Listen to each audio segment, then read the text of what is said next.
Hello friends, welcome back to my channel जिसका नाम है ऑनेस्ट वॉइस समीर। तो फ्रेंड्स, आज हम बात करने वाले हैं ऐसे टॉपिक के बारे में जो आपके लिए बहुत ज़्यादा ज़रूरी है जानना। तो फ्रेंड्स, बात करते हैं इस थर्मोस्टेट की। जी हाँ, इसको सेंसर भी बोलते हैं, थर्मोस्टेट भी बोलते हैं।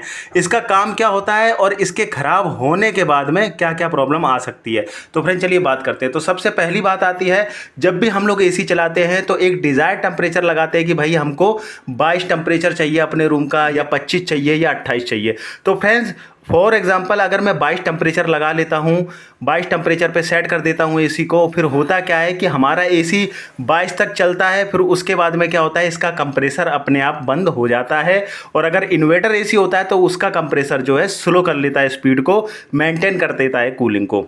तो ये सारी चीज़ें क्यों होती हैं? अगर आपका कंप्रेसर बंद हो रहा है एक एग्जैक्ट टेम्परेचर के बाद में जो आपने फीड किया था, वो होता है सिर्फ और सिर्फ इसके कारण। जी हाँ, ये है थर्मोस्टेट और ये है सेंसर। इसको आप थर्मोस्टेट भी बोल सकते हो, सेंसर भी बोल सकते हो। इसका काम क्या होता है कि आपने 22 टेम्परेचर सेट किया, जैसे ही आपका रूम जो है 22 टेम्परेचर अचीव कर लेता है, उसके बाद ये सेंस कर लेता है ठंडक को रूम की। और जब ठंडक को सेंस कर लेता है तो उसके बाद क्या होता है, आपके कंप्रेसर को ये बंद करवा देता है।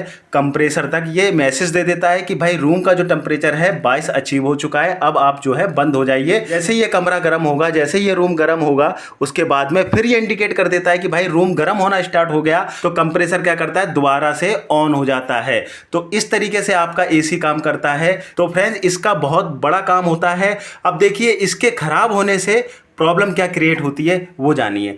तो सबसे पहली चीज आती है फ्रेंड्स, इस पर बर्फ जम जाना। बहुत से यूजर्स हैं जिनके यहाँ ये फॉल्ट आ जाता है कि ये जो आप देख रहे हो ना, ये होता है इवेपोरेटर।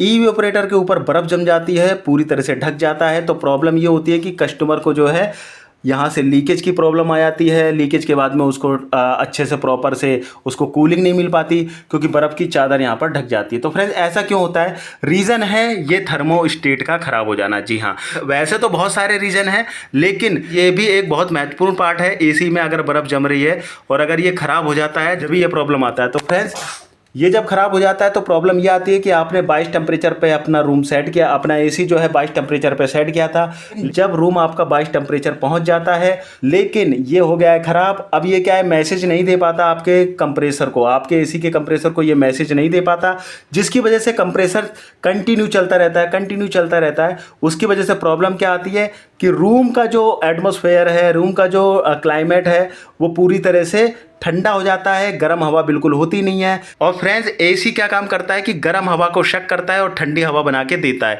तो फ्रेंड्स, होता क्या है कि रूम हो गया 22 से भी नीचे चला गया, क्योंकि कंप्रेसर ने कट ऑफ किया नहीं, क्योंकि आपका ये थर्मोस्टेट खराब है। तो रूम हो गया 22 टेम्परेचर पर, और जब 22 हो गया तो 22 से 20 पहुंचा, 20 से 18 पहुंचा, जिसके कारण क्या हुआ कि रूम के अंदर कोई गर्म हवा बची नहीं। तो ये शक कैसी हवा कर रहा है, ये हवा कैसी खींच रहा है, ठंडी हवा एकदम खींच रहा है, जिसकी वजह से प्रॉब्लम क्या आ रहा है कि ठंडी हवा खींच रहा है और वो ठंडी ही बना के दे रहा है।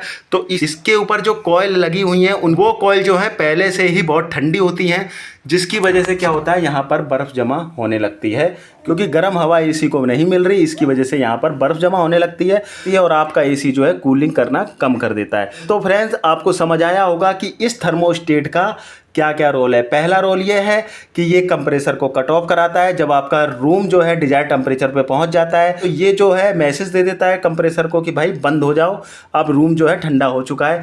तो फिर क्या होता है, कंप्रेसर बंद हो जाता है। फिर जैसे ही रूम गर्म होता है, फिर ये एक मैसेज भेजता है कि भाई रूम जो है दोबारा से गर्म हो गया, दोबारा चालू हो जाए। फिर कंप्रेसर चालू हो जाता है। तो यहाँ इसका बहुत बड़ा रोल होता है। और बर्फ़ अगर जमती है तो इसके ख़राब होने के कारण यहाँ पर बर्फ़ जमने लगती है।